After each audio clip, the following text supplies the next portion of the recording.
हमारे व्यस्त जीवन में ईश्वर की आवाज़। बुलाए गए तो बहुत हैं, पर चुने गए थोड़े हैं।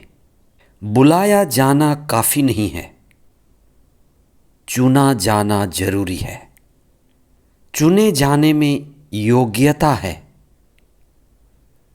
और जीवन में योग्यता जरूरी है। आगमन का समय अपने जीवन को बेहतर बनाने का है।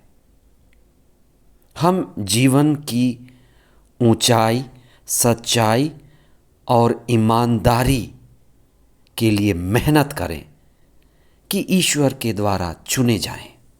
आगमन का पहला सप्ताह सोमवार 2 दिसंबर 2024। पहला पाठ नबी इसायास का ग्रंथ अध्याय 2 पद संख्याएं 1 से 5 तक और संत मत्ती का सुसमाचार अध्याय 8 पद संख्याएं 5 से 11 तक। बहती हुई नदी में जीवन की धारा है और जो भी जीवन की इस धारा को अनुभव करेगा वह नदी के स्रोत तक जाना चाहेगा। आज का पहला पाठ उसी ईश्वर रूपी उद्गम की खोज की बातें कहता है। ईश्वर ही स्रोत है, बाकी संसाधन है। ईश्वर ही स्रोत है, बाकी सब विस्तार है। ईश्वर ही मूल है, बाकी धूल है। हम उसी ईश्वर की मूल की खोज करें, विस्तार को देखते हुए मूल की खोज करें। स्रोत की खोज ईश्वर की खोज है। आगमन उसी ईश्वर की खोज को तेज करना है, अधिक लगन के साथ, अधिक समर्पण के साथ, अधिक उत्साह और प्रार्थना के साथ हमें ईश्वर की खोज में जुटना है। इसीलिए आज का पहला पाठ कहता है कि असंख्य लोग यरूशलेम की ओर आएंगे, यरूशलेम से शिक्षा ग्रहण करेंगे, ईश्वर की खोज करेंगे। वे राजा होंगे, महाराजा होंगे, विद्वान होंगे, हर राष्ट्र के होंगे। और आज का सुसमाचार कहता है कि बहुत सारे प्रभु के भोज में बुलाए जाएंगे। बहुत सारे लोग प्रभु के भोज में सम्मिलित होंगे। इसलिए उनमें एक व्यक्ति है शतपति। आज की सुसमाचार में शतपति के ऊंचे विश्वास की बात बताई गई है, जो एक यहूदी नहीं था, यहूदियों के बीच में था। वह एक रोमी अधिकारी था।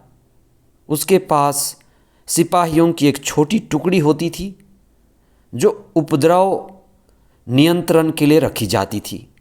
शतपति जो रोमी था, गैर यहूदी था, उसका नौकर बीमार पड़ गया और शतपति को अपने नौकर से प्रेम था।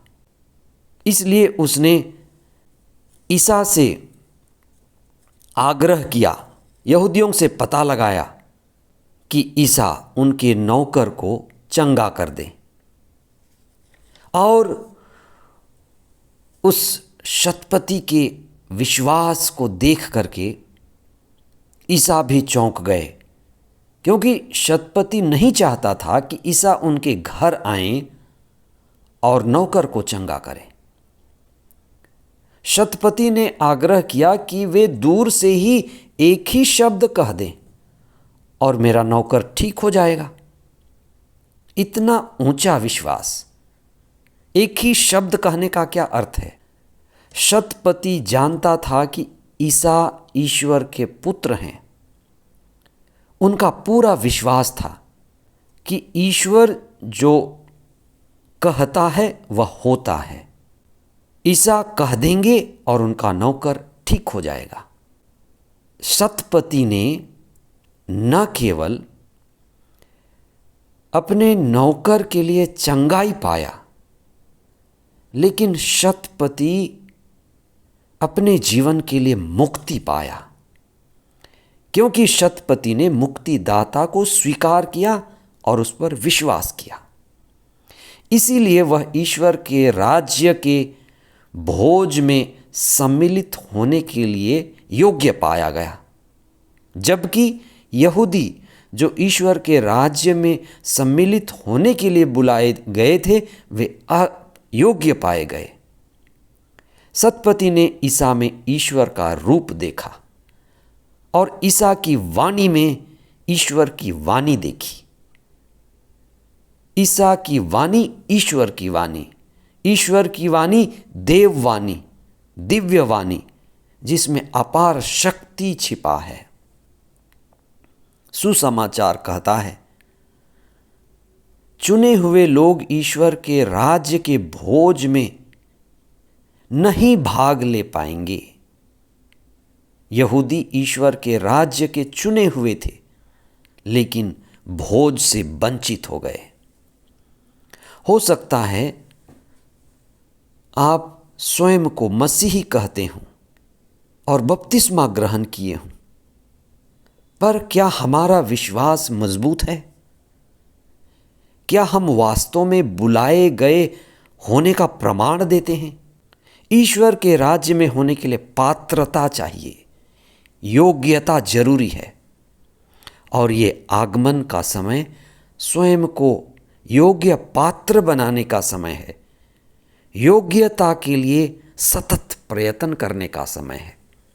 इसलिए आगमन के इस विशेष अवसर पर अपने आप को तैयार करें।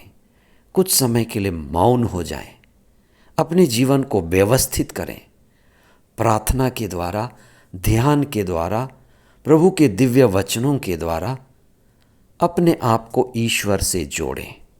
योग्यता और पात्रता के लिए प्रयत्न करते रहें। पवित्र आत्मा हमारी साधना में जो ये 25 दिनों तक चलने वाली है, आशीष और कृपा दे, और हम उस ऊंचाई तक जा सकें जहां ईश्वर हमें ले जाना चाहता है। आमीन।